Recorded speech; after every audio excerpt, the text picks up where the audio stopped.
All right, everyone. We are here today with Emil.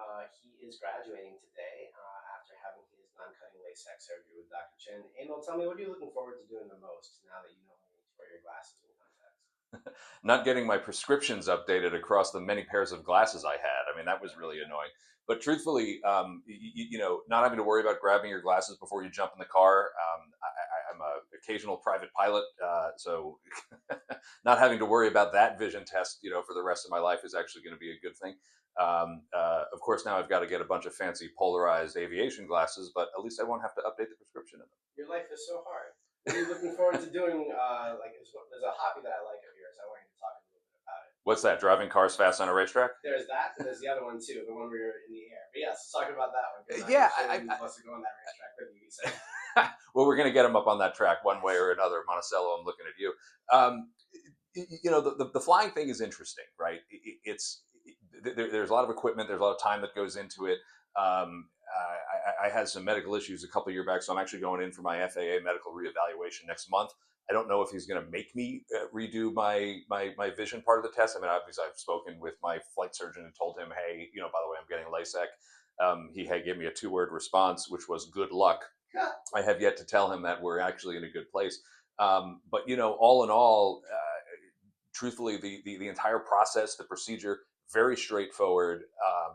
A lot of instructions to follow, and as long as you follow the instructions, I mean, I'm a month out, and I'm done for a year basically. You take the drops, you use the ointment, you do the recovery procedure, and it works as advertised. At least it did for me. Yeah, and more specifically, you're not just good for the year, you're good for life. Like, we want to see you once a year for an annual eye exam, but that's just to check on how you're doing. You should always see a doctor. Yeah, 100%. My insurance company is quite emphatic about that too. So it saves them money and it keeps your health where it needs to be, right? Well, we got to keep the financial health of our insurance companies. We need to keep that at our forefront. No, absolutely not. Of course, yeah, bless our CEOs.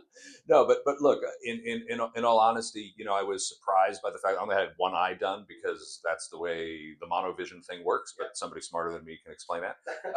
The results are at this point are still are outstanding. I still got a couple of weeks of drops left to take, but again, it's nothing that's been prohibitive or complicated or hard. Like, it's pretty easy. And your vision has to be, I imagine, perfect if you're going to be in the air. Shockingly, no. No, that's concerning. Well, again, I'm not a commercial pilot, so and I'm not flying bombers or drones for anyway. But I had been cleared to fly with my previous prescription, which wasn't bad. I don't remember exactly what it was, but it was really no problem. Flying. They signed off on that. Obviously, over 50, the frequency of your medicals increases. I actually think it's over 40, your frequency of your medicals increase. But well, yeah, that's mostly because presbyopia starts usually after your 40s, and you have a hard time seeing it close. This is whether or not you do surgery, you wear glasses. You could have had perfect vision your whole life. It's coming for all of us, but we can fix it, and that's why we do monovision, right? Because you have a dominant eye, that one's for distance, and a non-dominant eye, that one's for reading up close. And the goal is you not to feel the difference between the two. So do you feel like you're balanced appropriately? Pretty much so. I'll tell you that it gets kind of frustrating when you're sticking the drops in your eyes and you got to kind of sit there like this for a little bit while it sort of settles out. Yeah. But 100%. No. Is it? But 100%. Again, for me at least, from a reading vision perspective, looking at my phone here or here or here, it's not. I'm not sitting there squinting and trying to figure out what the heck is on that screen. So. Awesome.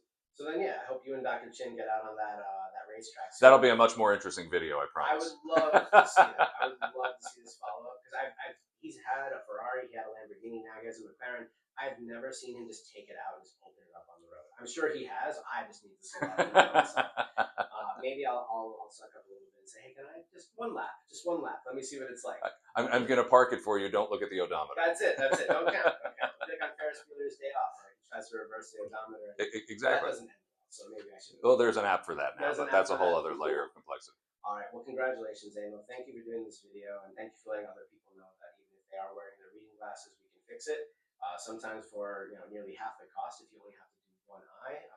Believe it or not, that is actually more common than you think.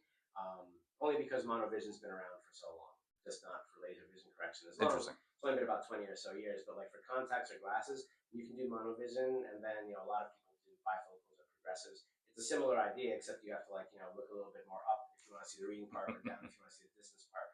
But in your case, you can look up, down, left, right. Doesn't really matter. Yeah, and you see everything very. I can see all the things. Yeah. So what could go wrong? Well, that's out of our hands now. So we hope you lead a good life, and congratulations on Yes, sir. And I'm looking forward to seeing you guys out on the track, though. I'm really excited. We're going to do our best to make that happen. Thank you for everything, Dr. Chynn, and everybody here at Park Avenue LASIK. I greatly appreciate it. Thank you, Dr. Chynn, and thank you, Emil. And if you want to see if you're also a candidate for this procedure, please check out Park Avenue, spelled out AVENE LASEK, parkavenuelasek.com.